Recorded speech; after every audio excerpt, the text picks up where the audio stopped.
Nagkamali ka, pero hindi ka pagkakamali. Our failure is not our tattoo. It's not even our name, nor our destination.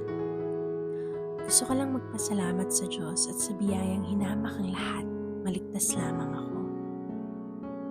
Because of Jesus, I no longer have to beat myself again with my past mistakes.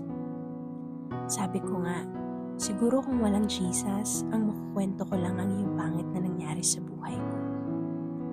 Pero dahil may Jesus, makukwento ko pa rin naman yung mga pangit na parte ng buhay ko. Pero hindi na yun yung highlight, kundi kung paano ang Diyos ay binago ang istorya ko. Nagkamali ako, pero hindi ako pagkakamali. Nagkamali ka, pero hindi ka pagkakamali. Ikaw ay may halaga pa rin. Ikaw ay mahalaga pa rin. God can still turn your stories around. With love and prayers, Noel.